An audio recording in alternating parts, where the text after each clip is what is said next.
2026년 2월 원하되어 깨달음을 얻는 방법 두 번째 시간입니다.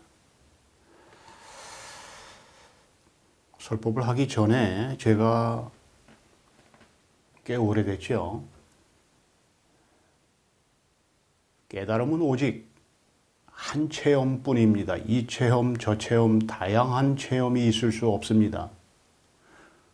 그래서 깨달은 부처님이나 깨달은 스님들이 불이법을 가리키는 겁니다.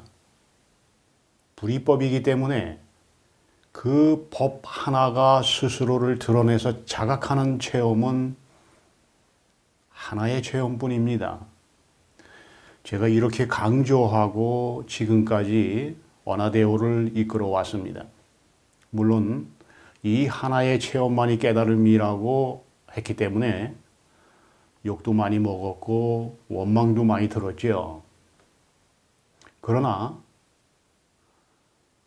모든 사람들이 다양한 체험을 깨달음으로 인정해 주는 이 시대에서 저는 더 이상 그것을 방관하고 있을 수만은 없었기 때문에 깨달음이 이것 외에 다른 것은 아니다라고 칼을 댔던 겁니다. 제가 만약에 일반적인 사람들처럼 이것도 깨달음이고 저것도 깨달음이고 깨달으면은 이런 체험 저런 체험 다양한 체험이 있을 수 있습니다.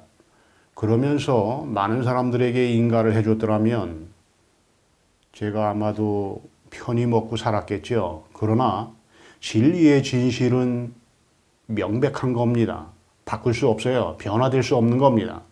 그래서 반야신경에 불생불멸한 법을 가리키는 겁니다. 불생불멸한 법은 하나뿐이기 때문에 우리가 하나를 강조하고 다양한 체험들을 거부하는 겁니다. 그거는 잘못된 거라고, 사도들이 가는 길이라고.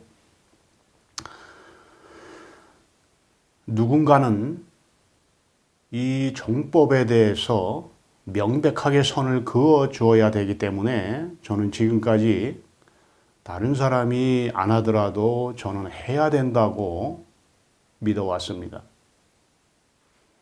만약에 제가 이렇게 명백하게 선을 긋고 진리의 진실을 알리지 않는다면 차라리 제가 이거 하지 말아야죠. 하지 않는 것이 오히려 사람들을 도와주는 거죠. 그러나 명백하게 제가 이것을 체험해서 알고 있는 한 부처님이 깨달으신 체험을 달마가 체험하는 거고 달마가 체험한 것을 육조해능 스님이 체험하는 거고 육조해능 스님이 체험한 것을 마조나 또 다른 스님들이 체험한다고 하는 것을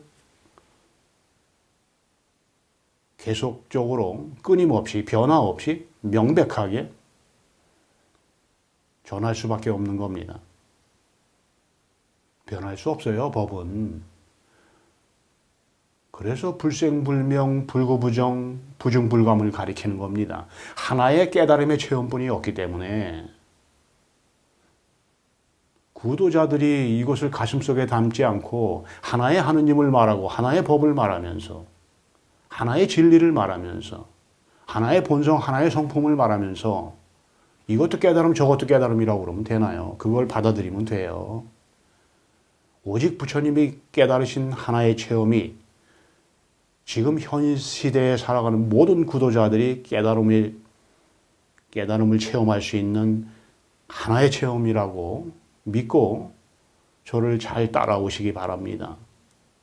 세상이 뭐라고 하든 어떤 분들이 깨달음이 다양한 체험이 있을 수 있다라고 하든 가슴을 열고 진리의 진실을 그리워하고 진실된 마음으로 가슴으로 저의 설법을 들으면 하나의 법뿐이었기 때문에 불이법이기 때문에 깨달음도 불이법을 체험하는 하나의 체험뿐이 있을 수 없구나라고 하는 결론에 여러분 스스로 이르게 됩니다. 절대로 엉뚱한 체험에 빠지지 말고 제가 얘기하는 거 잘 들으시고 마하리시나 마하라지 크리슈나무르티 또는 깨달은 스님들이 얘기했던 하나의 체험, 그것을 가슴속에 담으시고 저의 설법을 잘 들으십시오.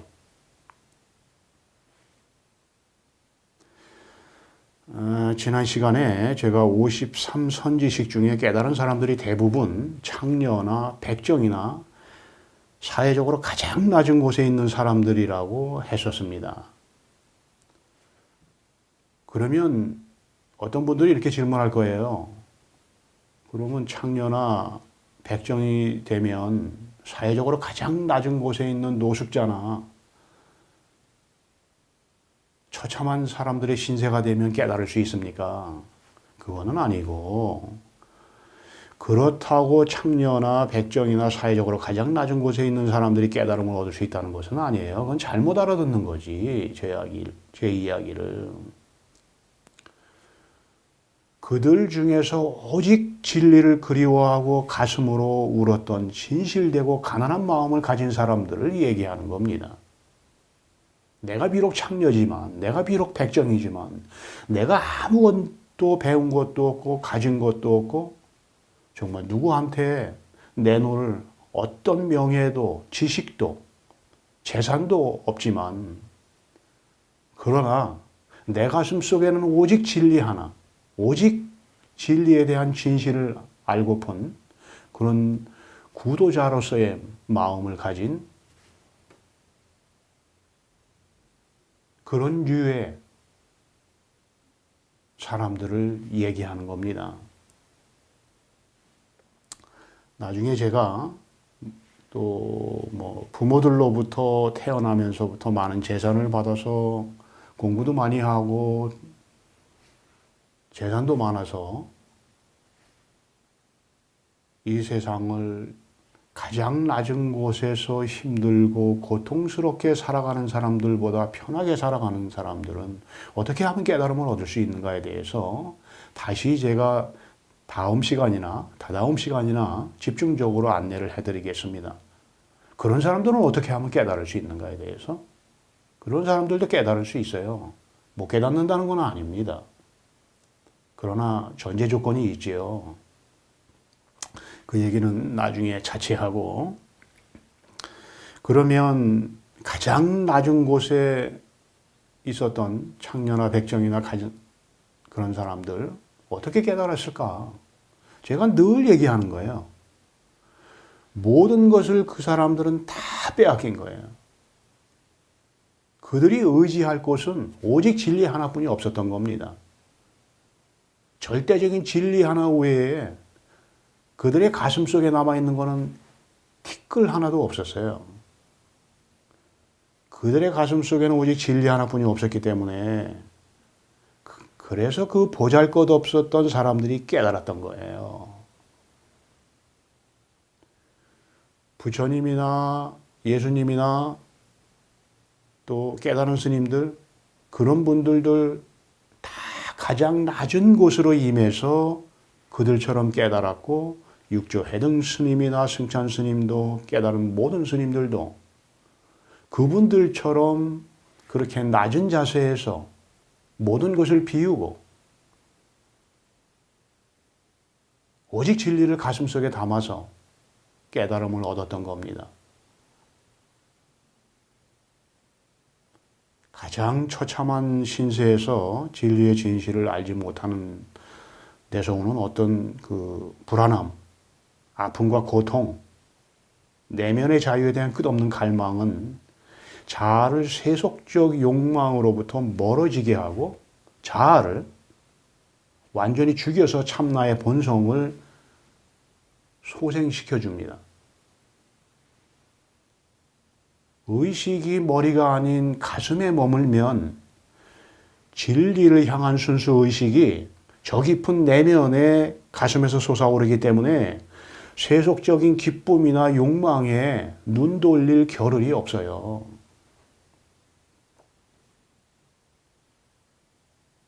모든 깨달은 선인들이 몸과 마음이 지칠 대로 지쳐서 나라고 할 것이 조금도 남아있지 않을 때 참나의 본성이 밝고 맑아짐을 통해서 깨달음을 얻었던 겁니다.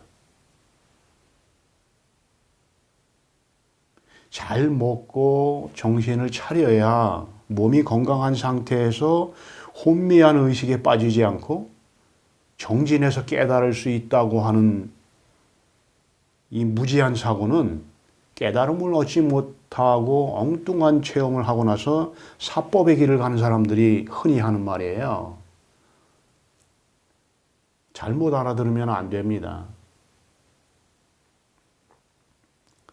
그런 사람들은 깨달음을 얻지 못했기 때문에 구도자가 참수행으로 몸과 마음은 지칠 대로 지치지만 내가 없어서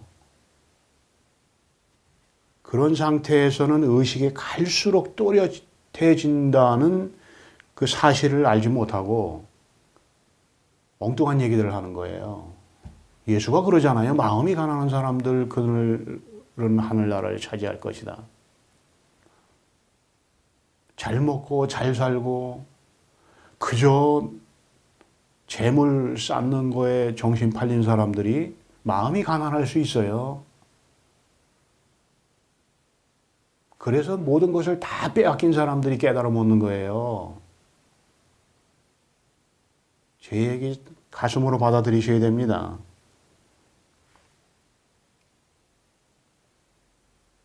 모든 것을 오직 취해서 얻으려고 하는 사람들은 마음이 가난한 사람들 그들은 하늘나라를 차지할 것이다. 라는 예수의 말을 가슴과 뼈로 듣지 못해요. 그냥 개념으로만 이해해요. 머리로 개념으로 받아들이는 거는 그거는 진리의 진실을 거부하는 거예요. 참된 구도자라면 지위, 명예, 지식, 재산 가진 거 그거 자랑하면 안 돼요. 그거 가장 무지하고 불쌍한 겁니다. 부처가 자기 자신의 본성보다 모양을 더 사랑하는데 그걸 어떻게 무지하고 불쌍하지 않다고 말할 수 있어요?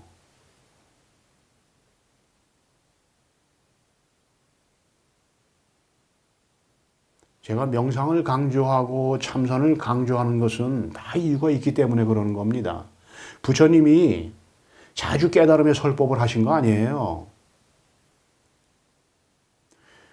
부처님이 어떻게 제자들을 이끌었느냐? 부처님이 어떻게 대중들을 이끌었느냐? 팔정도를 가리키면서 명상 가리키면서 내 제자들이 이 대중들이 진리의 씨앗을 가슴으로 받아들일 준비가 돼 있구나. 그렇게 판단했을 때 그때서야 제자들에게 깨달음의 설법을 하신 거예요. 아무 때나 하신 거 아닙니다. 그래서 제가 여러분들한테 설법 듣는 거 그거 중요한 거 아니다. 더 중요한 것은 설법을 듣기 위해서는 많은 세월 명상하고 참선하고 면벽해야 됩니다. 왜? 그렇게 하지 않으면 어려서부터 자아의 싹이 굳어진 모든 사람들은 스스로의 본성으로 돌아갈 수 없기 때문에 그런 거지요.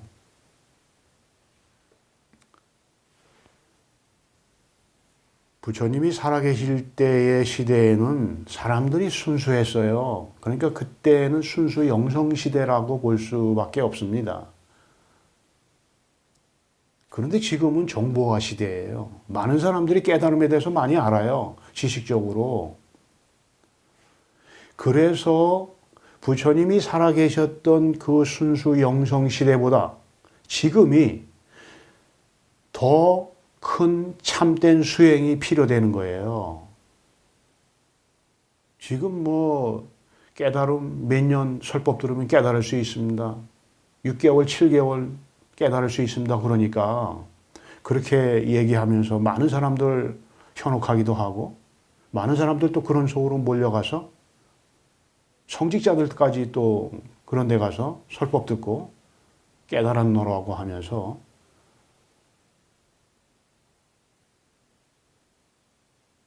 진리의 길과 반대되는 방향으로 갑니다. 부처님이 그렇게 고생하셨던 것은 저도 이해해요. 그러나 지금은 정보화 시대예요.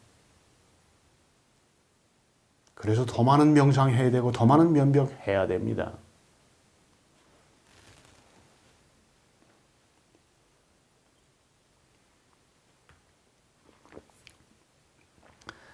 부처님 시대의 순수 영성 시대보다 지금이 더 정보화가 발달된 시대이기 때문에 많은 스님들이 현 시대의 많은 스님들, 지금 다 돌아가신 분들이 거의 다지만 그런 스님들이 지식과 지성에 물든 자기 자신을 순수하고 맑고 밝은 본성으로 바꾸어 놓기 위해서 극도로 가난하고 소박하고 정말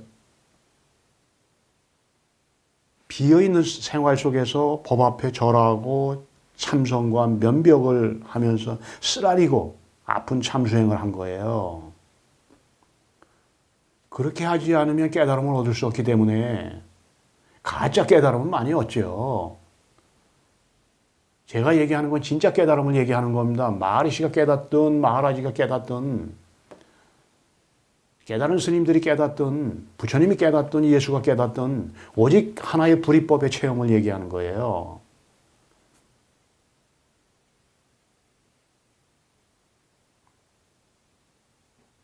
우리가 그 순수 영성 시대에 부처님이 깨달음의 시조라고 하죠. 그때는 깨달은 사람들이 없었기 때문에 처음 깨달으려고 하니까 힘든 거예요. 스승도 없고. 그래서 부처님이 순수 영성 시대이긴 하지만 부처님이 고생을 한 거예요. 정말 고생 많이 하셨죠.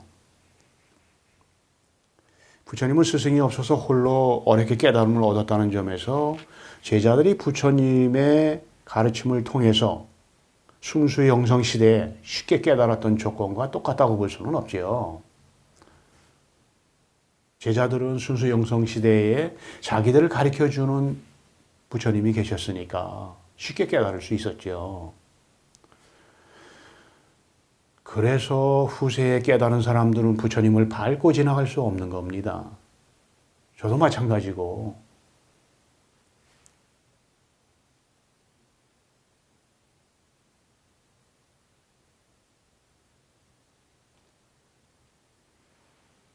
여러분 세상을 살아가면서 무엇을 가장 사랑해요?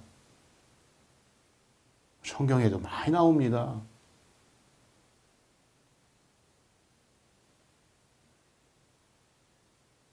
사람을 나보다 더 사랑하는 사람은 진리를 향할 수 없다고 하는 내용들이 간혹 나와요.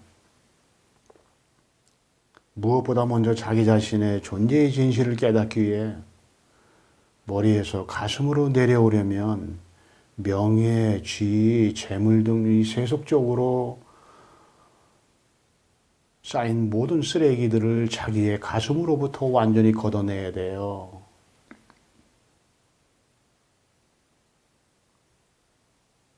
그러면서 진리란 무엇인가? 나는 누구인가? 정말 창자가 끊어지고 허파가 찢어지는 이 아프고 고통스러운 질문을 언제까지나 저 깊은 내면에서 끊임없이 일으켜야 돼요. 계속적으로 쉬지 않고. 깨치고 나서도 멀고 먼 보임의 길을 가야 되는데 깨치기 전에 깨달음을 얻기 위해서 이런 참수행은 당연한 거예요.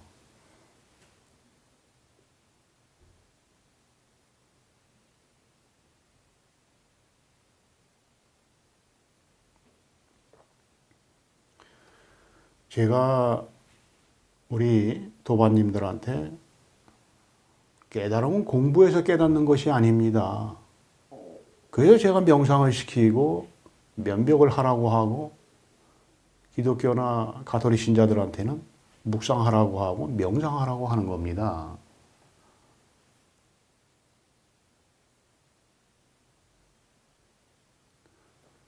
공부해서 깨닫는 것이 아니라면 뭐하러 깨달음 설법 들으라고 합니까? 그거 다 공부한다고 불교에서도 얘기하는데 제 얘기를 잘못 알아듣는 거예요.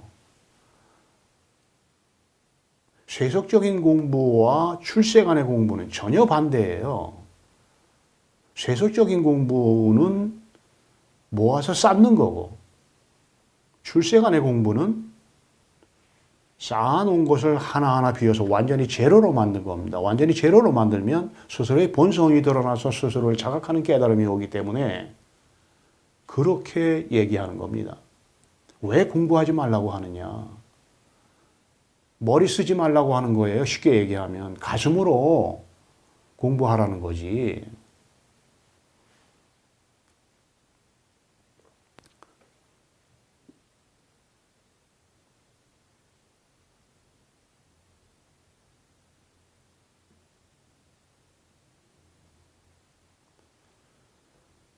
그래서 자기 자신이 스스로를 포기하지 못하는 거, 세속적인 재물에 휩싸여서 깨달음의 진실과 반대로 가는 거, 그거 다 누구의 잘못이냐?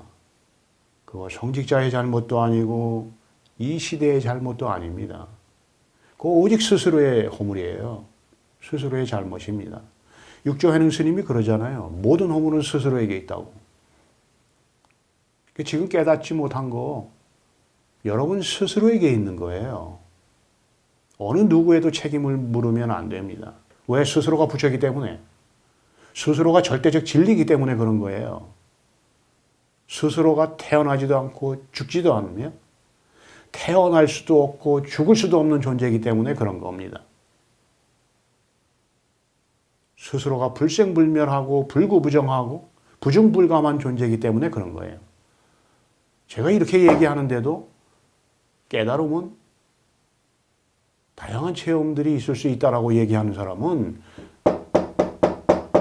이 공부하면 안 돼요. 부처님이나 예수님 상에 가서 절하고 기도하고 가슴을 치면서 죄를 먼저 고백하는 게 그게 먼저입니다. 그런 기본적인 것이 안 돼 있으니까 자꾸 엉뚱한 가르침을 받아들이면서 나는 깨달음의 길을 가고 있다라고 착각하는 얘기를 한단 말이죠. 여러분 그 의식이라고 하는 거 깨달은 분들이 자주 얘기하잖아요. 의식이 가지고 있는 수준만큼만 받아들인다고. 그래서 이 의식을 어떻게 설명하느냐 하면 피라미드형으로 설명을 해요. 맨 꼭대기 피라미드의 꼭지점에는 깨달은 분들이 있는 거고 그 밑에는 이제 조금만 더 가면 깨달음을 얻을 수 있는 그런 의식들. 그 바로 밑에는 깨달음을 향해서 가지만 아직은 깨달음을 받아들이기는 어려운 분들. 또 그 밑에는 깨달음에는 아주 관심도 없는 사람들. 이런 식으로 의식의 구조가 되어 있습니다. 굳이 의식의 구조를 말하자면 그렇다는 거죠. 그래서 여러분들이 진리의 진실을 깨치기 위해서 명상하고 면벽하고 참선하지 않으면 이 머리에서 가슴으로 내려오지 않기 때문에 깨달음은 오직 한 체험뿐입니다라고 하는 이 진리의 진실을 받아들이지 못해요. 그거 잘못된 거라고 얘기한다고. 제가 한 가지 여러분들한테 질문하죠. 저도 가톨릭에서 있다가 이 불교 공부를 하면서 지금은 거의 뭐 불교나 인도의 성자들이 가르쳤던 이 깨달음의 한 체험을 안내합니다.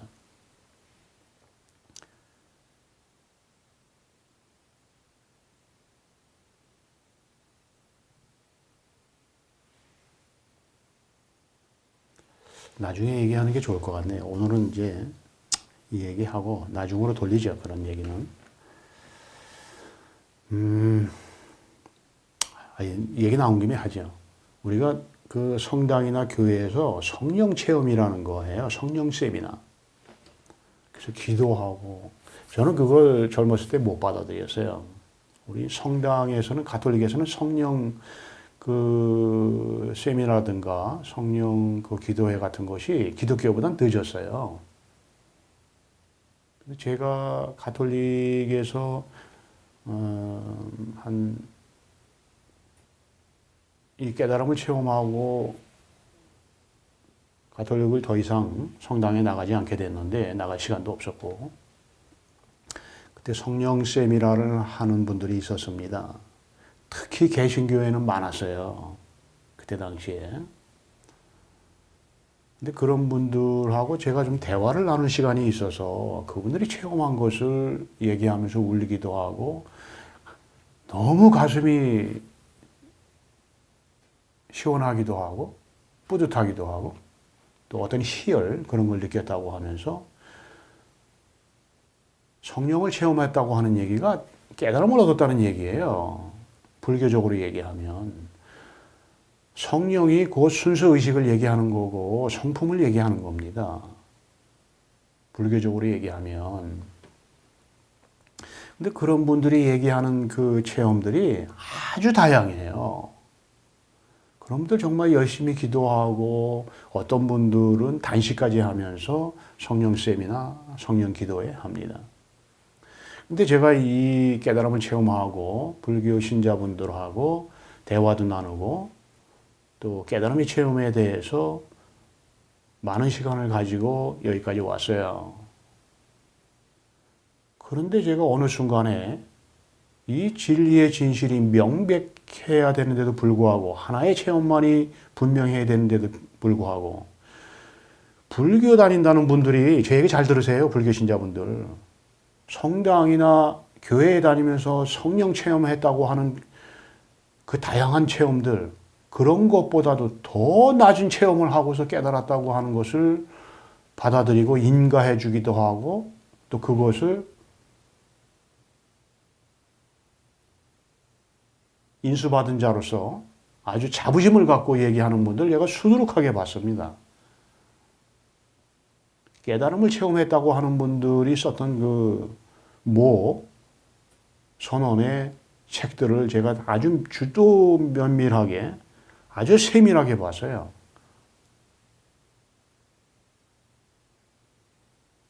제가 이렇게 얘기하지요. 그러면 기독교나 성당에서 성령 세미나하고 성령을 체험했다고 하는 분들 다 그거 깨달은 겁니까? 오히려 불교 신자분들 조심해야 돼요. 깨달음을 얻었다고 하면서 그런 분들보다도 더 못한 체험을 하고 나서 깨달았다고 하는 분들 수두룩해요. 특히 이 정보화 시대에 지금 이 스님들 중에서 뭐 깨달은 분들 제가 언급할 그런 위치에 있지 않지만 정말 옛날에 돌아가신 스님들 중에서 정말 진실되게 면벽하고 참선해서 깨달은 분들 그런 분들이 이제는 없다 보니까 정말 사자후라고 깨달음에 대해서 막 야단치고 사법에 대해서 이놈들이 하면서 얘기하는 분들이 없다 보니까 좋은 말로 하면 깨달음의 이 진실이 흐트러진 거고 나쁜 말로 하면 개판이라고 그래야 되나? 그렇게 돼버렸어요. 제가 답답하고 이 시대의 깨달음을 얘기하면 슬퍼지는 마음 때문에 이런 얘기를 제가 하는 겁니다. 오해는 하지 마십시오. 받아들일 뿐만 받아들이세요.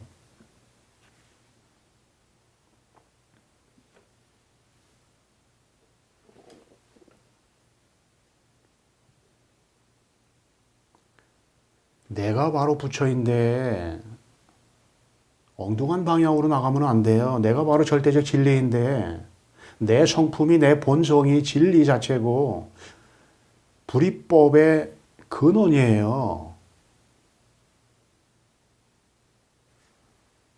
꽃 한 송이가 피어나도 나로 인해서 피어나는 거고 밤하늘에 별이 반짝여도 나로 인해서 반짝이는 거예요. 강물에 수많은 물결이 햇빛에 반짝이는 거, 그 하나하나의 물결들이 반짝일 수 있는 것도 내가 있어서 그럴 수 있는 겁니다. 낙엽 하나가 떨어져도, 꽃 한 송이가 피고져도, 해나 달이 뜨고져도 나로부터 비롯되는 거예요. 바람 한 점, 솔바람, 내가 없이, 내 본성 없이 일어날 수 없습니다.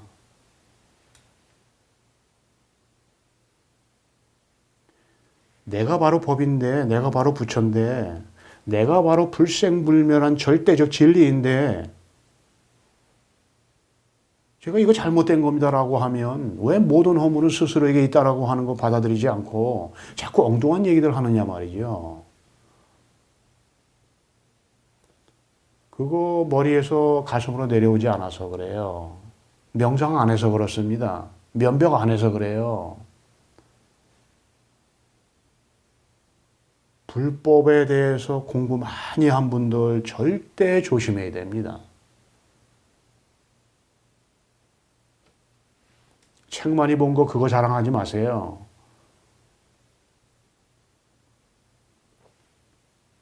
제가 왜 깨달음은 공부해서 깨달을 수 없다고 하는 거 그런 말을 자주 하느냐. 깨달음은 그런 거하고 이거하고 아무 상관이 없기 때문에 그래요.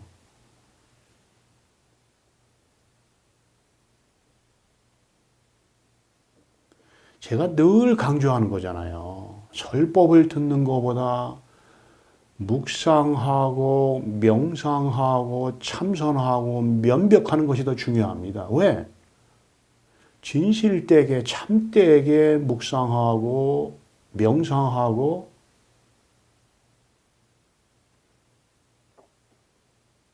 참선하고 면벽하면 당연히 저절로 깨달음이 오기 때문에 그런 거죠. 여러분 깨달음을 얻으려면 여러분의 본성이 순수하고 맑고 깨끗하기 때문에 거기에 도달하기 위해서는 모든 것을 다 버려야 돼요. 제가 서두에 장녀나 백정이나 시대마다 가장 낮은 곳에 있는 사람들이 깨달음을 얻는다라고 하는 말, 그거 여러분들이 개념적으로 받아들이지 말고 관념적으로 받아들이지 말고 가슴으로 받아들여 봐요. 그러면 제가 하는 말 하나하나 절대 틀린 거 없습니다. 제가 20년 넘게 이 깨달음을 안내했는데 단 한 번도 진리의 진실이 아닌 것을 말해본 사실이 없어요.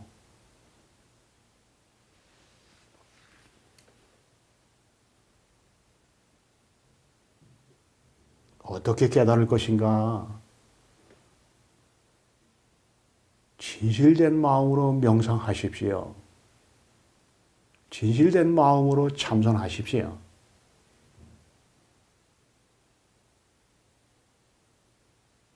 진실된 마음으로 명상 한번 해보고 싶은 마음 없어요? 면벽 해보고 싶은 마음 없어요? 달마 9년 면벽이라고 그러잖아요.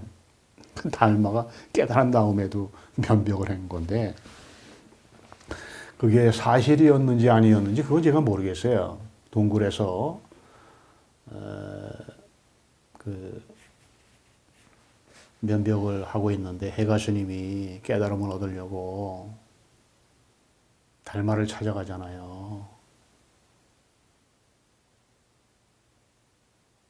근데 그 해가 스님이 깨달음을 구하니까 미동도 하지 않으니까 말 한마디 하지 않으니까 자기 팔을 잘라서 식집어 던져버렸다고 그 눈밭에서 그런 얘기가 있는데 그래서 달마가 몇 마디 한 것에 깨달음을 얻었다고 이렇게 조사설에 나와 있잖아요. 여러분 해가 스님이 달마를 만나기 전에 얼마나 많은 고통과 아픔을 겪었겠습니까? 얼마나 많이 참선하고 진실된 마음으로 머리에서 가슴으로 내려오기 위해서 애썼겠습니까? 여러분 그 조사선 상당히 조심해야 돼요. 피라미드로 얘기하면 맨 마지막 꼭지점에 도달할 수 있는 사람들끼리 하는 얘기예요, 그거. 도달한 사람과 도달하기 바로 전에 있는 사람들끼리 대화를 만들어 놓은 게 조사선이에요. 근데 많은 사람들이 그것을 받아들이지 못하고 나는 다 됐노라고 이렇게 판단하면서 조사선을 받아들이는 거예요. 여러분이 몇 마디 주고받는데 깨달으려면 지금 이 시대 부처님 이상으로 수행해야 돼요. 정보화 시대이기 때문에. 부처님 시대에는 사람들이 순수했어요. 근데 부처님은 고생을 왜 많이 했느냐? 가르쳐주는 사람이 없다 보니까 독학했잖아요, 부처님은. 그래서 왕궁에서 뛰쳐나가기도 참 어려운 결정인데 결국은 수많은 세월 고뇌하다가 자식까지 낳았지만 아내와 자식을 뒤로 하고 광야로 뛰쳐나왔어요. 거기까지도 힘든 결정이었는데 그 당시에 거기서 누더기 쓰고 명상하고 또 눈비 맞아가면서 걸식하면서 16,000년이란 세월을 견뎌가면서 그러다가 마지막에 그 참된 수행들이 부처님의 모든 지식과 암환심을 완전히 흐물흐물 녹여버렸던 거예요. 16,000년이 지나가는 그 시간에 부처님이 새별을 보고 깨달았던, 히말라야 산을 보고 깨달았던, 어떤 들려오는 소리에 깨달음을 얻었던 완전한 자기 스스로의 불생불멸하고 부중불감하고 불구부정한 스스로의 본성에 도달해 있었기 때문에 법이 법을 스스로 드러내서 스스로를 자각하는 깨달음을 얻었던 거예요. 그러나 지금은 많은 사람들이 깨달음을 얘기하고 깨달음에 대한 서적들이 많이 널려 있지만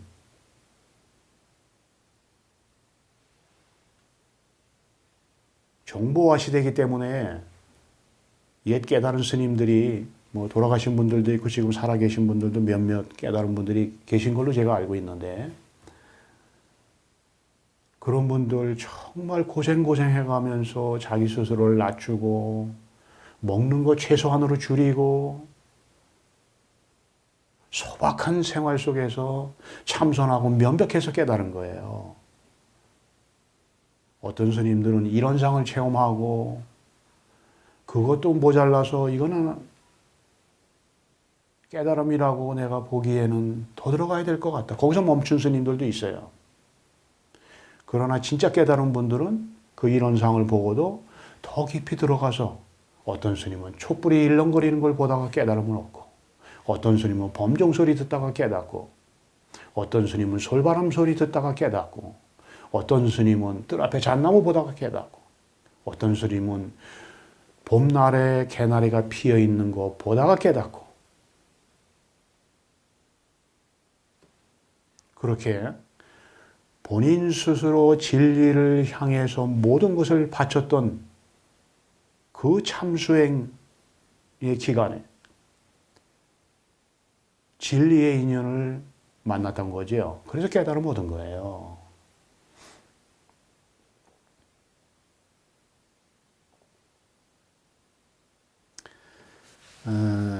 여러분들 그 조사선 제가 조심하라고 얘기하는데 물론 가르침은 좋은 거지만 반드시 좋은 가르침 뒤에는 정말 가시 같은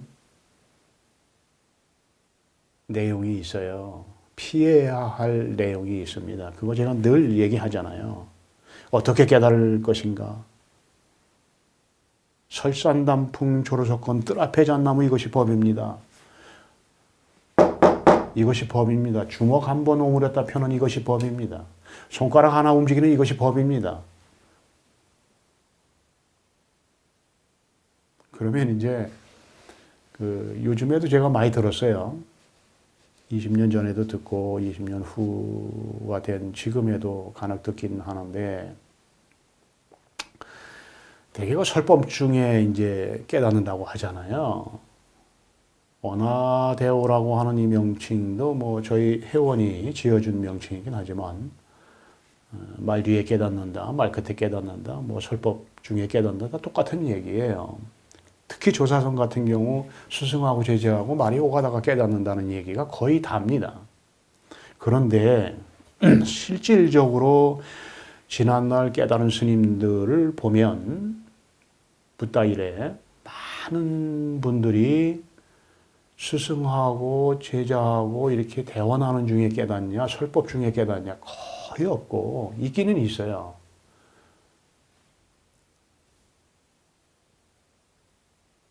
그러면 어떤 때에 깨닫느냐? 정말로 참수행을 하다 보면 생활 중에 깨달아요. 제가 조금 전에 얘기를 했지만 왜? 명상이나 참선이나 면벽을 통해서 또 스승이 되는 분이 깨달음이라고 하는 것은 이거야, 이 소리 들려? 이거야, 이거. 스님, 그러면 법상을 때리는 이거, 법상 치는 이 소리 이겁니까? 그거 말고 이놈이 드러나. 이놈이 드러날 때까지 그건 아니야. 이놈이 드러나서 스스로를 자각할 때까지 내 얘기는 잊어. 그렇지 않으면 사도돼. 그래서 깨달은 스님들이 제자들을 잘 안내해 주잖아요. 그래서 스승하고 대화 중에 깨닫는 경우는 거의 드물고 설법 중에 깨닫는 거는 거의 드물고 언제 깨닫느냐? 생활 중에 깨달아요. 그래서 깨달은 스님들이 범종 소리 듣다가 깨닫고 뭐 솔바람 소리에 깨닫고 옆방에서 들려오는 말소리에 깨닫고 봄날의 개나리를 보다가 깨닫고 밤에 수행하다가 밖에 나갔는데 밤하늘에 별이 촉촉한 거예요. 근데 어느 별이 반짝해. 그 순간에 깨닫고. 여기 순간에 깨닫는다는 말 또 조심하세요. 순간에 뭐 정광석화처럼 딱 깨닫고 지나가는 거 아니고 그런 깨달음 없어요. 깨달은 스님들이 말을 그렇게 한 거지요. 깨달음이라고 하는 이 자각의 때는 이렇게 한순간처럼 이렇게 정광석화처럼 별이 번쩍하는 것처럼 탁 지나가지 않아요. 왔다가 지나가지 않습니다. 그거는 여러분들이 잘못하는 거고 제 설법을 잘 들으시다 보면 아 깨달음이 이렇게 왔다가 가는구나 하는 것을 지식적으로라도 받아들일 수 있습니다. 제가 많이 얘기했어요. 깨달음에 대해서. 제가 네이버 언어대오 또는 다음의 언어대오에 깨달음의 체험에 대해서 잘 안내해 놨습니다. 깨달음이 어떻게 오고 가는지. 다음은 제가 신경을 못 쓰다 보니까 네이버 언어대오에 많은 내용을 올려놨고 거기에다가 진리의 진실을 잘 정리해 놓았습니다. 제가 아직까지 책을 못 냈는데 제가 지금 올린 그 네이버에 참나를 찾아서라는 그 내용은 나중에 제가 책을 내려고 많이 올려놓은 거예요. 근데 제가 이 국어 실력이 모자르다 보니까 글이 짧아서 써놓긴 써놨는데 제가 그거를 바로 출판하기에는 그렇고 아직 좀 더 추가해야 될 부분도 있고 해서 좀 시간을 가지고 있는 겁니다. 나중에 좀 이렇게 출판사에 그래서 교정 교열을 잘 하는 분들이거나 좀 대학교도 제대로 다니면서 국문학에 출중하게 그 성적을 가지고 있던 분들이 문장을 잘 이렇게 정리하잖아요. 그런 분들이 나타나면 제가 그분들과 상의를 해서 제가 쓴 이 참나를 찾아서를 영문으로도 내고 한글로도 내려고 계획을 하고 있습니다. 아직은 제가 다 글을 마치지 못해서 직접적인 작업에 들어가지는 못하고 있어요. 혹시나 제 설법을 듣는 분들 중에서 출판사에서 교정을 했거나 교연을 했거나 또는 이 글을 잘 이렇게 정리를 했거나 하시는 분들 계시면 연락을 주시면 제가 나중에 뭐 출판사에서 드리는 보수 정도는 제가 드릴 수 있습니다. 당연히 드려야 되는 거고 좀 부탁을 이 자리에서 하려고 합니다. 그런 분들 계시면 연락 주십시오.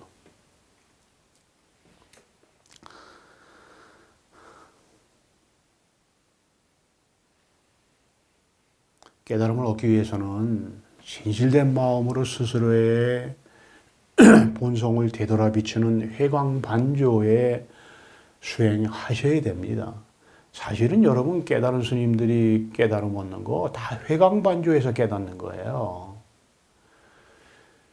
스스로가 법인데 자기가 법이면서 지어낸 모양에 끌려가잖아요. 많은 걸 배우지요, 태어나서.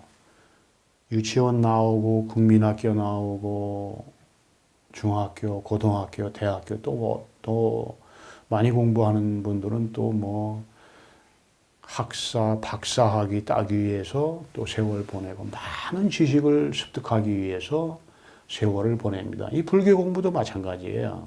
불교 박사학위 있어야 여러분 교수 생활 하잖아요. 마찬가지예요. 근데 이 깨달음은 그거하고 반대예요.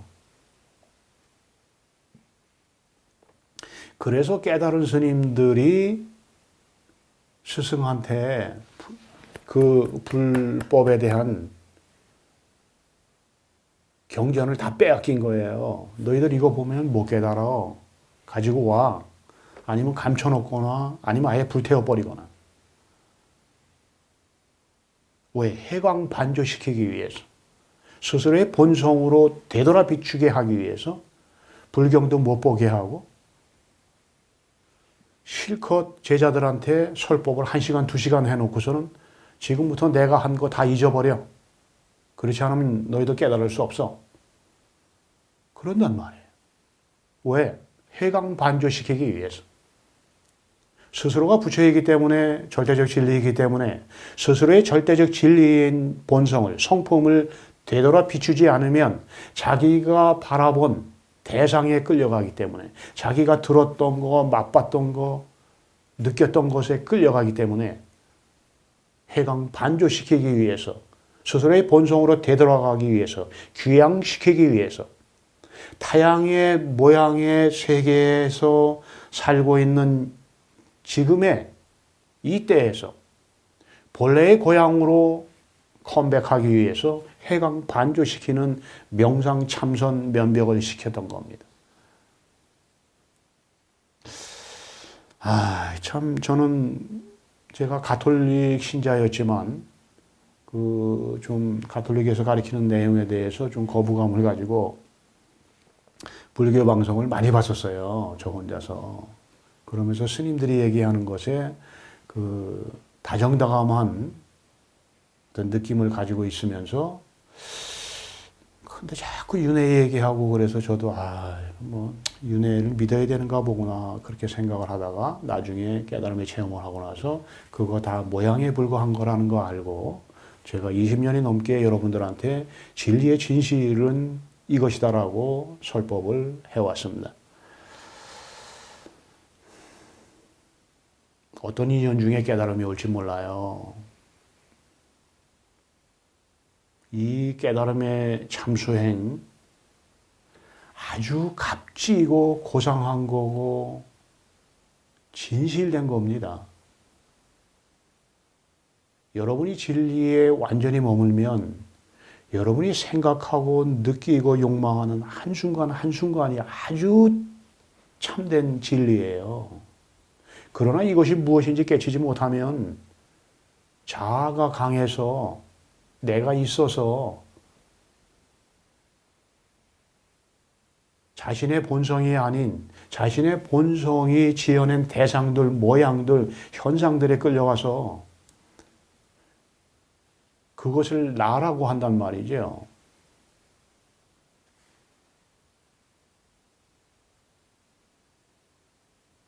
왜 깨달음이 어려우냐? 세속적인 것은 쌓는 거예요. 쌓는 건 쉬워. 자꾸 공부하면 되니까. 자꾸 취하면 되니까. 돈 벌고, 공부하고, 진급해서 계속해서 올라가다 보면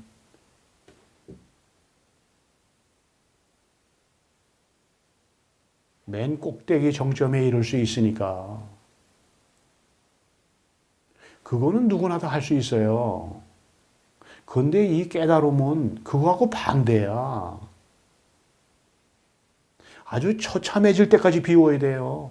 뭔가 마음이 지치고 지쳐서 나라고 한 것이 완전히 없어져서 승찬 스님이나 해가 스님이나 부처님처럼 깨달은 스님들처럼 완전히 누더기 본 거지 같은 노숙자 같은 그 상태에서, 그러나 그 외모만을 얘기하는 것도 아니고 마음조차도 완벽하게 본성에 머물러 있는 진실된 상태가 되지 않으면 깨달음이 오지 않아요. 그래서 깨달은 분들이 노숙자 생활했던 분들, 백정 생활했던 분들, 창녀 생활했던 분들이 많이 깨닫는 거예요. 이거 여러분들 거부하면 안 돼요. 거부하면 여러분 못 깨달아요.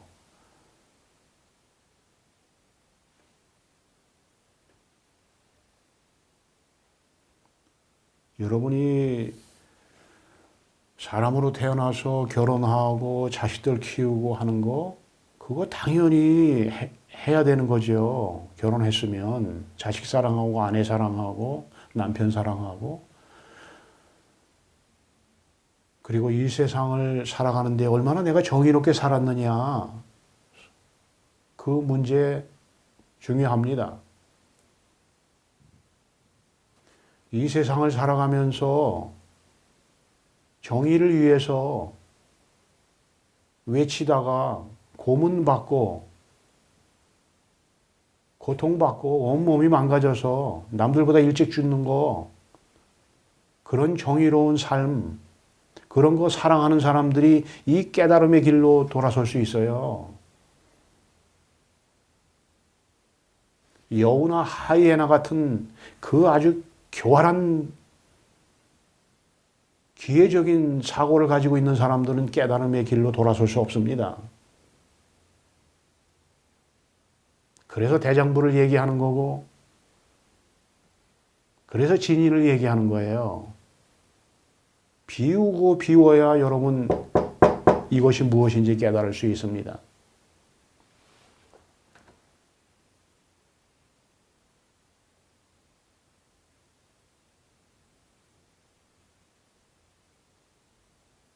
어떤 인연 중에 깨달음이 올지 몰라요. 그러니까 진실된 마음으로 명상하시고 면벽하십시오. 제가 언젠가부터 육조 단경 놓고 마조 어록 놓고 많이 했죠. 제가 뭐 안 한 거 거의 없이 다 했습니다.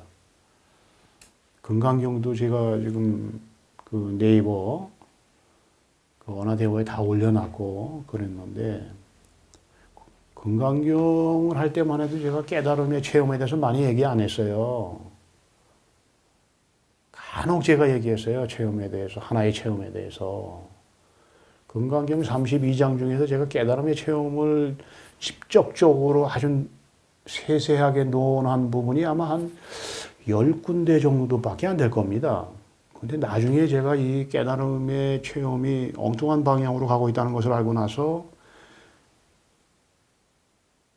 아주 직접적으로, 아주 세세하게 깨달음의 체험에 대해서 안내를 하기 시작을 했어요. 제가 이 깨달음의 체험을 세세하게 안내하기 시작한 것이 한 8년 정도 된 것 같아요. 만 8년, 9년 정도 됐습니다. 여러분, 제가 여러분들한테 자꾸 어렵다고 하면서 이 길을 안내하는 것은 여러분에게 어떤 면에서는 깨달음의 길을 가고자 하는 구도자에게 각오를 다져주는 데 도움이 될 수 있어요. 쉽다고 하면 그냥 대강대강해요, 사람들. 명상도 안 하고 면벽도 안 하고.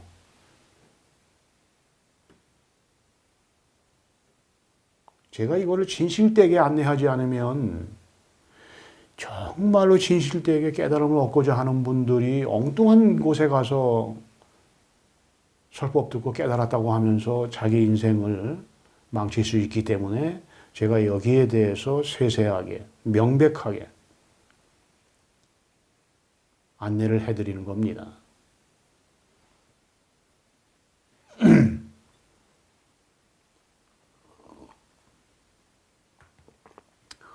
다음 시간에는 부처님이 어떻게 가르치셨는지에 대해서 안내를 해드리겠습니다. 부처님은 그때 당시에 순수 영성 시대였기 때문에 상당히